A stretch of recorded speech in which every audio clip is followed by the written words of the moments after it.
Hello students, I am Palsande SS from SGM College, Kharad. In this last lecture, we have seen polymorphism concept.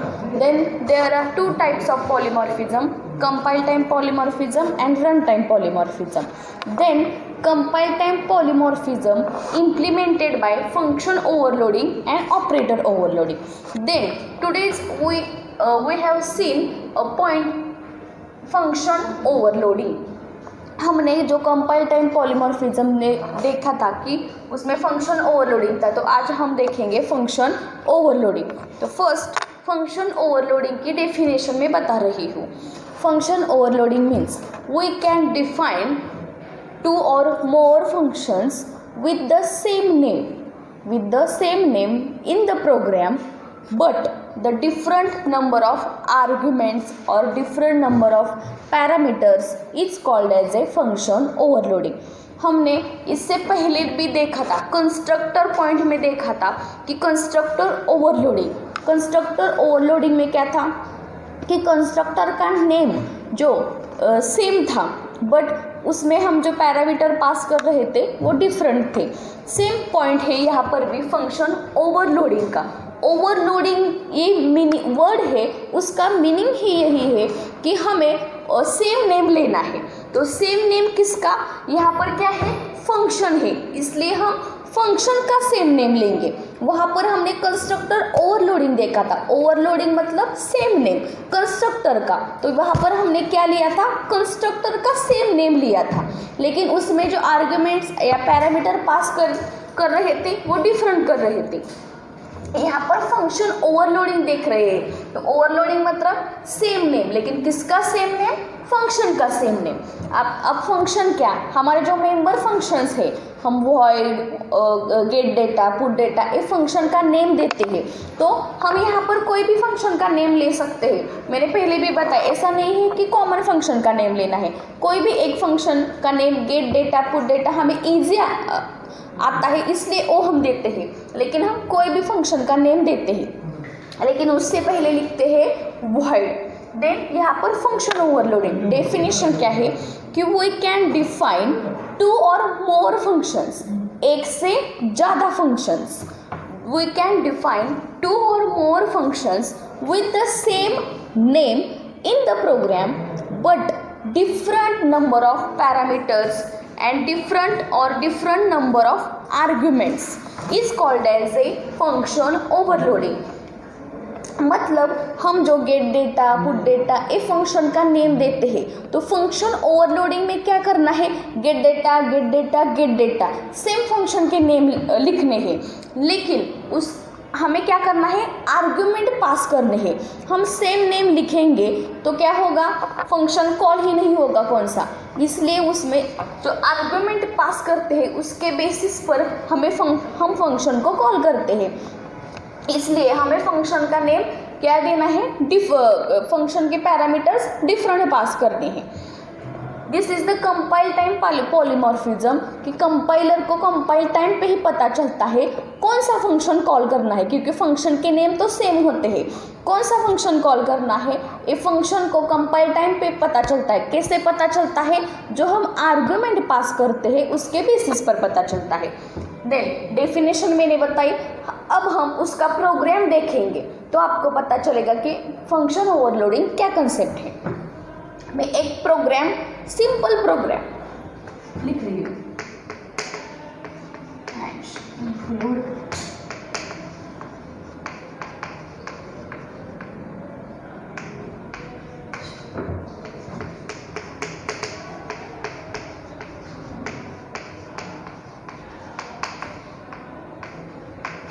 अब function overloading concept का क्या, मैंने बताया कि we can define two or more functions, एक से ज़्यादा functions हम इसमें डिफाइन कर सकते हैं, लेकिन उसका नेम सेम होगा.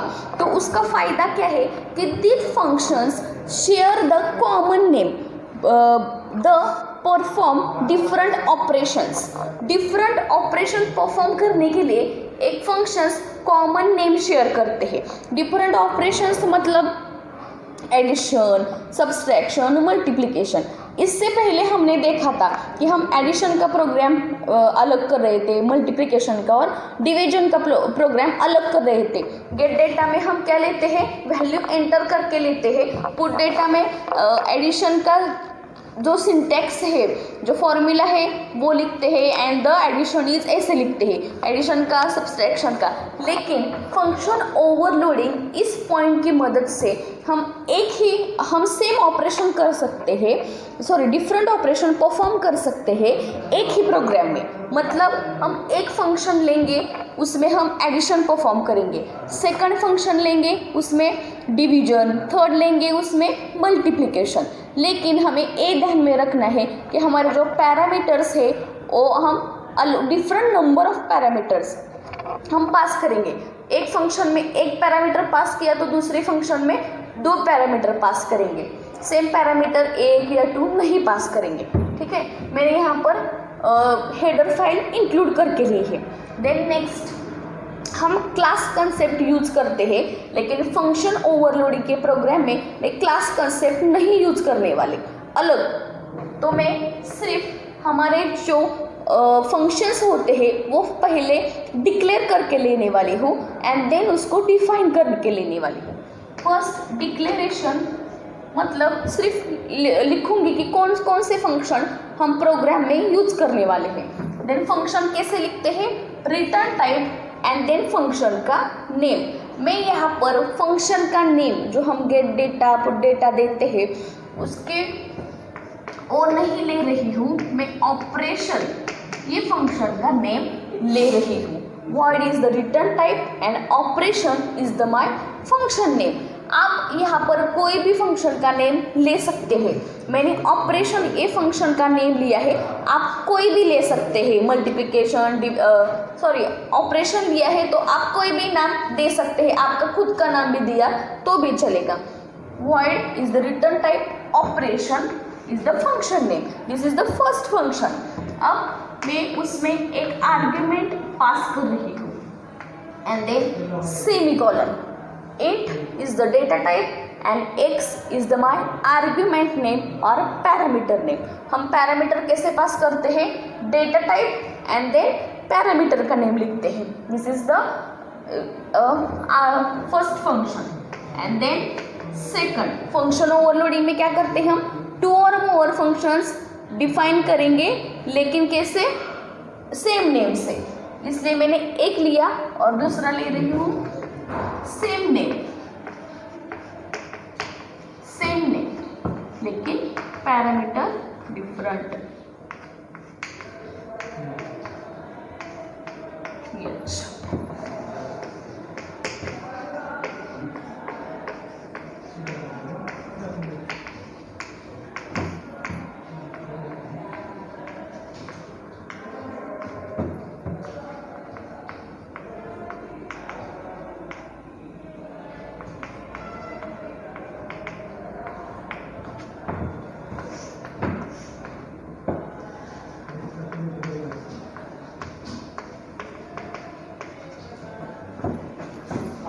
मैंने यहाँ पर क्या किया है कि 3 फंक्शंस लिए हैं। हमें फंक्शन ओवरलोडिंग में क्या करना है, 2 और मोर, एक से ज़्यादा फंक्शंस लेने हैं विद द सेम नेम।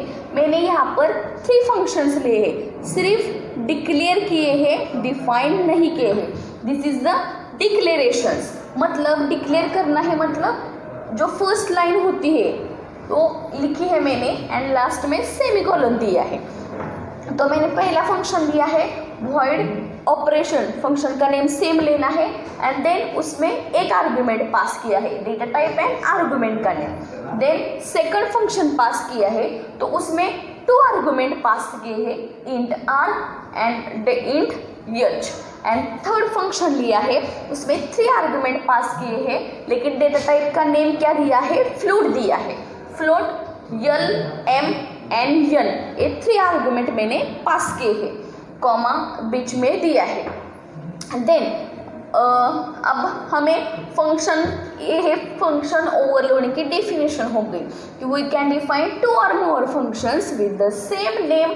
हमने सेम नेम लिया है बट क्या करना है, डिफरेंट नंबर ऑफ आर्ग्यूमेंट्स, ये जो आर्ग्यूमेंट पास किए हैं उसके नंबर डिफरेंस होने चाहिए। नंबर मतलब यहाँ पर एक आर्ग्यूमेंट, तो यहाँ पर मैंने 2 आर्ग्यूमेंट पास किए हैं और लास्ट में 3 आर्ग्यूमेंट पास किए हैं। आप चाहे तो एक और फंक्शन ऐड कर सकते हैं, लेकिन सेम नेम देंगे हम ऑपरेशन, लेकिन आर्ग्यूमेंट किसने पास करेंगे, 4 आर्ग्यूमेंट पास करेंगे। 3, 2 या 1 आर्ग्यूमेंट नहीं पास कर सकते, क्योंकि आर्ग्यूमेंट हमने ऊपर यहाँ पर 1, 1 और 2 पास किए हैं, इसलिए। देन अब मैं क्या करने वाली हूँ, जो हमने फर्स्ट फंक्शन लिया है उसमें मैं ऑपरेशन क्या परफॉर्म करने वाली हूँ, एडिशन करने वाली हूँ। देन सेकंड में सब्सट्रैक्शन एंड थर्ड में मल्टीप्लिकेशन, ये कोड लिखने वाली हूँ। देन हमारा फर्स्ट फंक्शन जो है फर्स्ट लाइन वो हम वैसे के वैसे लिखेंगे, void operation and then int x जो फर्स्ट आर्गुमेंट पास किया है। अब यहाँ पर मैं सेमीकोलन नहीं दूंगी, ठीक है। This is the declaration and this is definition, मतलब यहाँ पर इस फंक्शन में हम जो कोई भी कोड लिखते हैं उसको कहते हैं डिफाइन करना। जो फर्स्ट लाइन लिखते हैं एंड लास्ट में सेमीकोलन लिखते हैं उसको कहते हैं डिक्लेयर करना, और जब उसमें हम कोई कोड लिखते हैं तो उसको कहते हैं डिफाइन करना। अब इस फंक्शन में मैं क्या करने वाली हूँ, एडिशन करने वाली हूँ। अब एडिशन का फॉर्मूला क्या है कि मैं सिंपल लिखने वाली हूँ, a is equal to x plus y, a is equal to x plus y। मैंने 2 नंबर की एडिशन की है, यहाँ पर मैंने लिखा है a is equal to x plus y। इसमें से ये जो x है वो हमने यहाँ पर डिक्लेयर किया है कि इंट x यहाँ पर डिक्लेयर किया है, लेकिन a और y मैंने डिक्लेयर नहीं की है, इसलिए मैं a int a and y ये लिखूंगी, ये वेरिएबल्स लूँगी, क्योंकि a x एंड y ये 3 वेरिएबल्स हमने लिए हैं एडिशन करने के लिए 2, एंड इस एडिशन को स्टोर करने के लिए a वेरिएबल लिया है। देन यहाँ पर हमें डिक्लेयर करना होता है कि जो भी हम वेरिएबल यूज करते हैं प्रोग्राम में वो हमेशा हमें डिक्लेयर करने होते हैं। Then data type a and y, a and y ही क्यों लिखा है, क्योंकि x यहाँ पर मैंने डिक्लेयर किया है इसलिए। देन इसमें हम x की जो वैल्यू है वो जब हम मेन में ये फंक्शन कॉल करेंगे तब देंगे, इसलिए यहाँ पर रह गई है सिर्फ y की वैल्यू। देन y की वैल्यू में दे रही हूँ 5, y की वैल्यू में दे रही हूँ 5, एंड देन सी आउट में एडिशन इज ए मैसेज लिखूंगी, तो हमारी एडिशन कहाँ पे स्टोर होंगी, ए वेरिएबल में, तो ए वेरिएबल एंड सेमीकोलन। ये हो गया मेरा फर्स्ट फंक्शन जिसमें मैंने एक आर्गुमेंट 1 आर्गुमेंट पास किया है। तो उसमें मैंने क्या किया है, इसमें मैं एडिशन परफॉर्म करने वाली हूँ, इसलिए मैंने a is equal to x plus y ये फॉर्मूला लिखा, क्योंकि x मेरे पास है तो y लिया मैंने। आपको कौन सा भी वेरिएबल ले सकते हैं, कोई भी नाम दे सकते हैं, मैंने x प्लस वाई लिखा। तो इसमें a और y जो हमने वेरिएबल्स लिए हैं वो हमने डिक्लेयर नहीं की है, सिर्फ x डिक्लेयर किया था, इसलिए मैंने इंट a और y डिक्लेयर किया। एंड देन x की वैल्यू हम जब कॉल करेंगे फंक्शन तब देंगे, लेकिन यहाँ पर मैंने सिर्फ y की वैल्यू दी है 5 value. And then addition is a, जब हम फंक्शन को कॉल करेंगे तब ए एडिशन होगी। देन नेक्स्ट फंक्शन है void operation int r and int h, int r and int h, ये 2 पैरामीटर्स मैंने पास किए हैं। अब इसमें मैं क्या करने वाली हूँ, सब्सट्रैक्शन करने वाली हूँ। इसमें एडिशन की तो इसमें सब्सट्रैक्शन करने वाली हूँ। तो हमें क्या क्या डिक्लेयर करना है, सब्सट्रैक्शन का फॉर्मूला वही लिखेंगे a, लेकिन यहाँ पर दो आर्ग्यूमेंट है इसलिए मैंने लिखा a is equal to r minus h. इन दोनों की मैं क्या सब्सट्रैक्शन करने वाली हूँ, r माइनस एच। तो हमने यहाँ पर जो a r और h डिक्लेयर किए हैं, a डिक्लेयर नहीं किया तो मैं यहाँ पर क्या लिखूँगी, इंट a डिक्लेयर करूँगी। देन फॉर्मूला लिखा और सी आउट में subtraction is and a। This is second function जिसमें हमने सब्सट्रैक्शन का कोड लिखा है। r और h डिफाइन किए हैं इसलिए r माइनस एच दोनों भी है इसलिए कोई भी डिक्लेयर करने की ज़रूरत नहीं है। और a सिर्फ हमें डिक्लेयर नहीं किया इसलिए इंट a। एंड r और h हमने टू आर्गुमेंट पास किए हैं इसलिए दोनों की वैल्यू हम क्या करेंगे, जब फंक्शन कॉल करेंगे तब देंगे। लेकिन यहाँ पर हमने एक ही आर्ग्यूमेंट पास किया था इसलिए मैंने y की वैल्यू यहाँ पर पुट की है, लेकिन इसमें r की वैल्यू पुट करने की ज़रूरत नहीं है क्योंकि हमने r और h टू आर्ग्यूमेंट्स दिए हैं इसलिए हम उसकी वैल्यू जब फंक्शन कॉल करेंगे तब देंगे। Then next void operation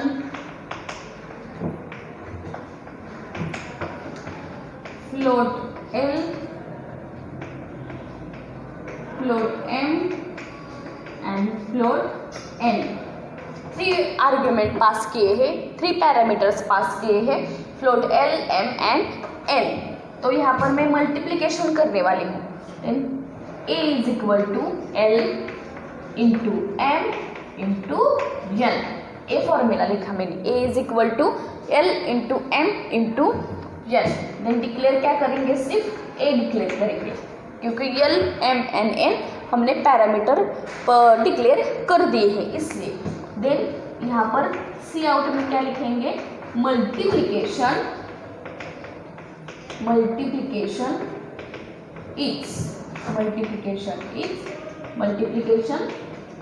store है यहाँ पर तो a देंगे। दिस इज थ्री फंक्शंस लिए, addition, subtraction and then multiplication. अब लास्ट का हमारा पॉइंट है वॉइड मेन में हम क्या करते हैं, हमारा ऑब्जेक्ट क्रिएट करते हैं और फंक्शन कॉल करते हैं। लेकिन यहाँ पर मैंने क्लास कंसेप्ट नहीं यूज़ की है इसलिए हम क्लास का ऑब्जेक्ट नहीं क्रिएट करेंगे, सिर्फ हम फंक्शन कॉल करेंगे। फंक्शन कैसे कॉल करेंगे, हमारे फंक्शन का नेम क्या है, सेम नेम है ऑपरेशन, तो वही लिखेंगे ऑपरेशन एंड देन फर्स्ट हमारा फंक्शन है operation and then int x। तो यहाँ पर एक आर्ग्यूमेंट और एक पैरामीटर पास किया है तो x की वैल्यू फर्स्ट फंक्शन को कॉल करेंगे तब पुट करेंगे। मैं x की वैल्यू पास कर रही हूँ 12। देन सेकंड फंक्शन जिसमें हमने सब्सट्रैक्शन परफॉर्म किया है, देन सेम फंक्शन का नेम ऑपरेशन, लेकिन यहाँ पर मैंने टू आर्ग्यूमेंट पास किए हैं इसलिए हम कोई भी टू वैल्यू देंगे, 8 एंड 5, टू वैल्यू दिए 8, 5 एंड थर्ड फंक्शन कॉल करेंगे जिसमें मैंने 3 पैरामीटर्स पास किए हैं तो वैल्यू कितनी देंगे, 3 वैल्यू देंगे। कौन सी भी वैल्यू, 3, 5, 2 एंड क्लोज। लास्ट में गेट ch एंड क्लोज।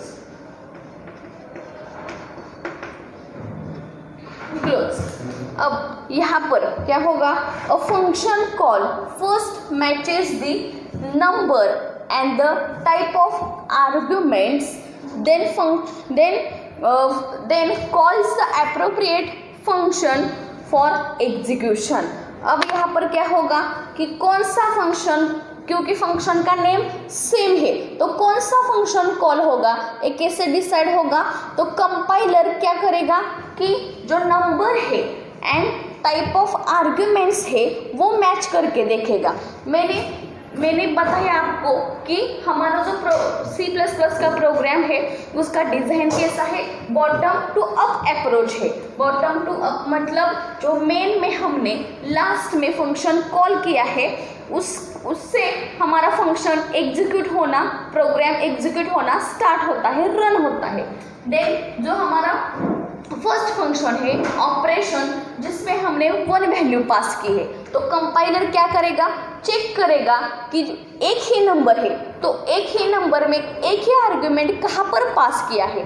तो फर्स्ट फंक्शन में हमने एक ही आर्गुमेंट और एक ही पैरामीटर पास किया है, तो वो जो 12 वैल्यू 1 वैल्यू हमने दी है तो वो किसकी होगी, x की होगी, क्योंकि वहाँ पर भी एक नंबर है और यहाँ पर भी एक आर्गुमेंट है और पैरामीटर है, इसलिए तो वो 12 वैल्यू है x की, तो वो यहाँ पर आएगा a एंड y देखेगा। नेक्स्ट y की वैल्यू पुट की है 5 एंड x की वैल्यू हमें मिल गई है 12। Then a is equal to 12 plus 5। Then addition जो होगी, एडिशन इज 12 प्लस 5 की एडिशन जो होगी वो a में स्टोर होगी। देन हमें आंसर मिलेगा एडिशन इज 12 प्लस 5 की जो एडिशन है 17, वो एडिशन यहाँ पर स्टोर होगी। हमें addition is 17 a message print होगा। देन वो फिर से यहाँ पर जाएगा कंपाइल। यहाँ पर मैंने सेकंड फंक्शन कौन सा कॉल किया है, ऑपरेशन, सेम नेम, बट यहाँ पर मैंने 2 वैल्यू पास किए हैं 8,5, ये 2 वैल्यू है। देन फिर से कंपाइलर प्रोग्राम में चेक करेगा कि वो 2 नंबर्स है, तो सेम नंबर मतलब 2 नंबर कौन से फंक्शन में 2 आर्गुमेंट पास किए हैं, तो इस फंक्शन में मैंने 2 आर्गुमेंट और 2 पैरामीटर पास किए, तो वो क्या करेगा, r की वैल्यू 8 देगा एंड h की वैल्यू 5 देगा। देन r हमें मिल गई वैल्यू 8 एंड h की वैल्यू मिल गई 5। देन यहाँ पर वो आएगा इंट a डिक्लेयर किया है, a is equal to r minus h, मतलब 8, r की वैल्यू हो गई 8 एंड h की वैल्यू हो गई 5। 8 माइनस 5 कितने रह गया, 3। देन सब्सट्रैक्शन इज 3 प्रिंट होगा। देन नेक्स्ट फिर से वो यहाँ पर जाएगा operation next function and then उसमें मैंने 3 वैल्यू पास की है, 3 नंबर पास किए हैं 3, 5, 3,5,2। वो फिर से चेक करेगा 3 नंबर मतलब 3 आर्गुमेंट किस फंक्शन में पास किए हैं, तो इस फंक्शन में मैंने 3 आर्गुमेंट पास किए हैं l, m and n। Then यहाँ पर वो आएगा int a is equal to l into m into n। Then l की वैल्यू है हमारी 3, m की वैल्यू है 5 एंड n की वैल्यू है 2। देन यहाँ पर उन नंबर्स का मल्टीप्लिकेशन होगा, तो आंसर क्या आएगा, मल्टीप्लिकेशन इज a की वैल्यू 30 प्रिंट होगी।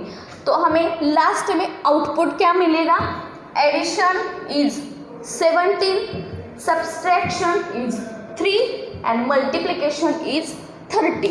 मतलब हमने फंक्शन ओवरलोडिंग एक कंसेप्ट के थ्रू एक ही प्रोग्राम में एडिशन, सब्सट्रैक्शन, मल्टीप्लिकेशन परफॉर्म किया।